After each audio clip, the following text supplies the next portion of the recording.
Bom dia, eu sou Bruno Dias e está no ar mais um Papo.com. Considerado o país do futebol, a paixão dos brasileiros pelos times não se manifesta somente nos adultos. Seria possível reduzir esse segmento esportivo só a uma paixão verde e amarelo? De que maneira ele pode ajudar no desenvolvimento de crianças e adolescentes? Para falarmos sobre a importância desse esporte na infância, o Papo.com conversa com Douglas Gomes, professor de futebol do Esporte Clube Sírio. Bom dia, Douglas. Bom dia, Bruno. Há quanto tempo o senhor trabalha com futebol? Olha, já vai fazer 17 anos. 17 anos. E de tantos esportes, por que o futebol te atraiu? O futebol atraiu desde pequeno, né? Meu avô foi jogador de futebol e desde garoto eu escutava ele contando as suas histórias, né? Da época que morava no interior, como jogava. E aquilo despertou uma paixão em mim e eu decidi que iria ser jogador de futebol. E o que esse esporte significa na sua vida hoje? Olha, ele significa tudo, né? Todas as minhas conquistas pessoais, elas foram fundamentadas em cima do futebol. Graças a Deus eu posso dizer que o futebol transformou a minha vida. Eu sou muito feliz por causa dele. E a gente estava conversando anteriormente, você tem um histórico de aulas com pessoas que já estão jogando futebol, que já vivem do futebol. Conta um pouquinho pra gente sobre isso. É verdade, eu trabalhei, né, no Esporte Clube Corinthians Paulista, categoria de base, né? Tenho a felicidade de ter um filho jogador de futebol, o nome dele é Wendel. Ele acabou se tornando profissional pelo Corinthians, campeão brasileiro 2005. E eu fui trabalhar lá em 99. E nisso eu tive a oportunidade de trabalhar com alguns jogadores que estão hoje, né, figurando no cenário nacional. Como o Newton, que volante do Cruzeiro, Diego, que joga na Ponte Preta, o Jô, né, que está hoje no Atlético Mineiro, também foi meu jogador. Fininho, também foi outro jogador que eu revelei dentro do Corinthians. O meu próprio filho, né, o Wendel. E alguns outros que eu não me recordo mais, assim, de tantos nomes com quem eu já trabalhei. Nós temos algumas fotos e eu queria que você falasse um pouco sobre elas. Ah, sim. Por favor. Esse aí é um time que nós temos, aí eu trabalhei 2 anos com essa equipe. E ela acabou sendo campeã num torneio de clubes, né? E foi um momento especial para nós, uma meninada muito boa. Esse é no Esporte Clube Sírio. Tem mais foto ali? Esse é o caso de 2 goleiros amigos, né? Um deles ali, que é o que tá com a camisa do Corinthians, não levava jeito para jogar futebol. E um dia foi treinar conosco lá, eu falei, olha, você não acha melhor ser goleiro? E ele acabou indo bem e hoje dentro do clube é respeitado por conta disso. O futebol ajudou ele. Mais fotos? Aí já está meu filho, né? Já no profissional do Corinthians, junto com o Jô, né? Os dois já profissionais. Momento de recreação ali, são muito amigos, né? 2003, no Corinthians, quando ele subiu, né? O Tite treinador. Momento difícil, mas ele deu conta do recado e conseguiu se segurar ali. E como que você, como pai de um atleta, como que você faz para que ele concilie a escola e essa paixão pelo esporte? É muito difícil, porque o jogador já na categoria de base, ele tem muito problema de tempo, né, para poder se dedicar aos estudos. Ele vive em competição, assim como já os adultos, né? Então, constantemente ele também está viajando para disputar torneios. É uma situação muito difícil. Geralmente eles treinam em 2 períodos, período da manhã, período da tarde. Esses meninos estudam à noite e chega um momento que o desgaste é muito grande e os garotos, eles não se dedicam ao estudo. Eles preferem irem na escola, mas ficarem por ali porque é obrigatório, mas é difícil. No caso da minha família, eu sou professor e minha esposa também é professora. Então nós sempre exigimos que eles estudassem, né? Que eu tenho também um outro filho, que é uma filha, que também é atleta, mas no caso do meu filho, que é o que a gente está falando, a gente exigiu muito que ele estudasse porque a gente sabia a importância disso no final da carreira, porque isso ia ser importante quando ele parar. Então, na hora que você para, se você não tiver uma estrutura boa para continuar, fica difícil. E nós sabemos também que o esporte ele não lida só com as vitórias, o esporte também lida com as derrotas, né? Como professor, como pai de atleta, como que você lida com isso? Como que você leva aos seus alunos isso que também é do esporte? A derrota é uma coisa do esporte, é inerente do esporte, não só do esporte como da vida. Como que você faz para os adolescentes lidarem com essa derrota, com a derrota também? Olha, trabalhando hoje dentro de um clube social, onde a exigência é um pouco menor nessa questão de resultados, fica muito mais fácil da gente lidar com essa questão. Por quê? Os garotos que procuram futebol, no nosso caso, no Esporte Clube Sírio, eles buscam como uma forma de lazer. A gente insere ele dentro das competições, mas eles sabem que aquilo não é o mais importante. Existem sempre dois resultados que você vai buscar, que é a vitória e o empate. Mas existe um terceiro resultado, que é a derrota. Então nós temos que estar preparados para isso. Por quê? Mesmo que você perca naquele momento, não significa que você não consiga atingir o seu objetivo final. Então aquela derrota naquele momento talvez mostre a deficiência que você teve em alguns quesitos de organização da equipe. Então a gente vai estar trabalhando em cima disso, para tentar na próxima partida não errar tanto e conseguir atingir os objetivos principais. Nós vivemos também num mercado cada vez mais competitivo, né? E também cada vez mais exigente, as pessoas precisam saber trabalhar em equipe. Como que você leva isso para o esporte também? Esse ensinamento de aprender a lidar com as equipes e a competir. Então, dentro de qualquer esporte de competição e esporte coletivo, você sempre tem aqueles jogadores que são diferenciados, que dentro de uma equipe ele pode decidir um jogo. Mas ele sozinho não consegue resolver tudo, porque você vai precisar dos companheiros ali para você poder realizar o seu objetivo, ou então colocar em prática aquela qualidade toda que você tem. Então nós procuramos sempre deixar bem claro que o importante é a equipe, é o grupo.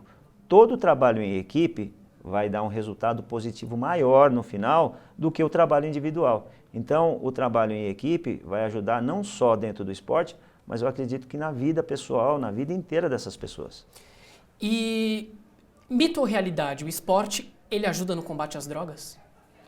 Ele ajuda sim. Eu acho que ele bem trabalhado, né, com o foco de fato no desenvolvimento social, ele pode trazer resultados muito positivos. Eu acredito que assim, a criança que está inserida dentro do esporte, ele não tem tempo de se preocupar com outras questões. Ele busca o esporte como meio de seguir em frente na sua caminhada. Então eu acredito que o esporte, não só o futebol, o esporte em geral, ele é um caminho muito positivo para a gente combater as drogas. Beleza, agora nós vamos para um rápido intervalo e voltamos já com mais papo.com. Não saia daí.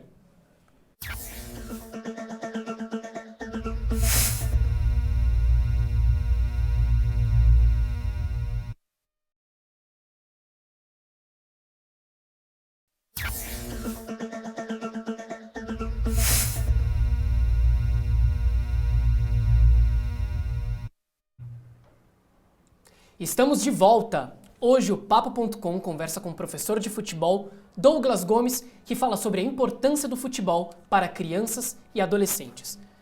Douglas, você tinha falado para mim também que a sua filha também é uma atleta, né? Sim. Eu queria saber um pouco da relação das mulheres com o esporte. Como que é? Existe diferença entre uma mulher que quer o futebol e um homem? Fala um pouco para mim sobre isso.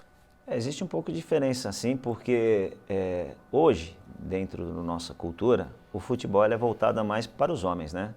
Então, a mulher que decide jogar futebol, ela vai estar procurando um centro onde exista o futebol feminino que ela possa praticar. Geralmente é uma vontade que desperta um pouco tardia, né? A menina, ela chega no futebol e não passa por aquela experiência toda que os garotos passam, né?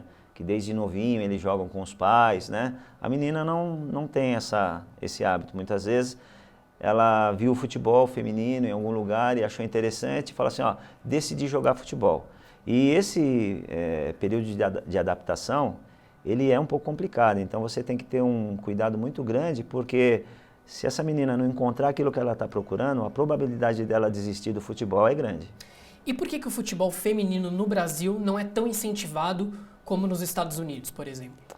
Olha, eu creio que isso é uma questão social, porque nós temos leis hoje que elas incentivam o esporte dentro da escola. Mas, na minha opinião, muitas vezes elas não são colocadas em prática da maneira que deveriam. A gente sabe que nos Estados Unidos, por exemplo, esse Esporte ele é inserido desde cedo nas escolas. Então, a garota, a menina que chega na escola, ela tem a opção de praticar esse esporte, né, o futebol feminino. E lá ela vai encontrar as pessoas com a condição de ajudá-la a desenvolver aquilo que ela quer. Então, desde cedo, ela tem um lugar onde ela pode treinar, um lugar onde ela vai estar aprendendo a jogar futebol, pessoas que vão estar passando para ela os fundamentos, corrigindo defeitos posturais que ela possa ter em relação à corrida, domínio do corpo. E o mais importante de tudo, competições. Competições que vão fazer com que ela cresça e adquira cada vez mais experiência e, de repente, até mesmo possa vir a jogar num time profissional dos Estados Unidos. Você falou um pouco também de esporte nas escolas e tal. Eu queria saber, o Fernando Henrique, em 2002 aproximadamente, ele criou uma obrigatoriedade onde as escolas deveriam ter o ensino do esporte. Sim. O que você acha disso? Isso é bom ou isso é ruim para a educação? Isso é bom, né? A gente que é do meio da área da educação física, eu particularmente apoio muito. O que às vezes eu não concordo é com a postura de alguns profissionais que não se empenham em estar fazendo com que isso seja realizado a contento. Porque a partir do momento que você escolheu essa profissão, você escolheu porque gosta dela. Então, mexer com a educação física ou trabalhar com a educação física, ela requer uma atenção especial em cima das pessoas a quem você vai atender. Principalmente o jovem, né? A criança, que esse período que eles estão na escola, né? O garoto entre 9 e 12 anos, precisa muito de um cuidado especial. E às vezes a gente nota que alguns profissionais da área, eles não se dedicam da maneira que deveriam. E às vezes também um pouco da estrutura física que essas pessoas têm para trabalhar não são as ideais. Outra coisa muito importante, o Brasil é considerado o país do futebol. As pessoas realmente são muito apaixonadas pelo futebol.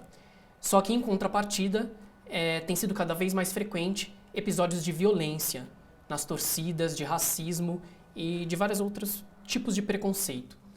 De que forma os clubes e a educação podem combater essa violência, principalmente nos estádios?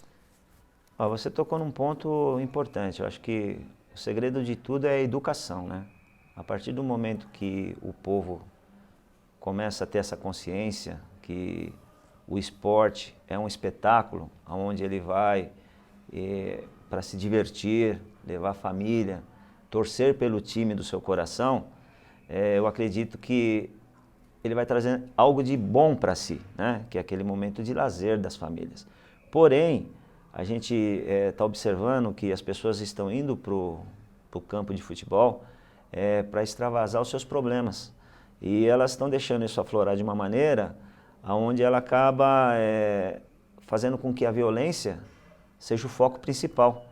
Então não existe a diversão, não existe o lazer, e sim aquele momento de brutalidade, de agressividade. E com isso você está afastando as mulheres dos estádios, você está afastando as crianças, né? Então hoje muitas crianças elas procuram outro esporte, vão torcer para o vôlei, vão torcer para o basquete, porque são esportes onde as famílias podem estar presentes de uma maneira tranquila. Então eu não vou estar preocupado de estar levando a minha filha, meu filho, a minha esposa para assistir uma partida de um esporte que seja ele qualquer, onde eu tenha medo que vá acontecer alguma coisa com algum dos meus familiares. Então eu acredito assim que nós temos que mudar essa postura. Eu acredito que os clubes também podem estar contribuindo de maneira efetiva. Eu não tenho nada contra a torcida organizada, porque é um espetáculo sensacional que eles fazem dentro do campo. Porém, tem alguns conceitos que têm que ser revistos dentro dessas torcidas, porque nós não podemos deixar acontecer o que está acontecendo. E qual é o maior desafio do esporte hoje, da educação do esporte para crianças e adolescentes aqui no Brasil? O maior desafio é estar passando para a criança que está entrando no meio esportivo aquilo que ele precisa, o seu desenvolvimento físico, o seu desenvolvimento psicológico, o seu desenvolvimento coordenativo, a inclusão social. Eu acredito que esse é o melhor caminho. Nós não podemos pegar a iniciação esportiva como meio competitivo. Nós devemos fazer com que ele seja um meio de socialização, porque é isso que eu acho que é o grande foco para a iniciação.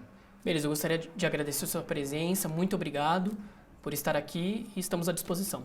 Eu que agradeço essa oportunidade de estar passando um pouquinho da nossa experiência, né, da minha experiência no esporte.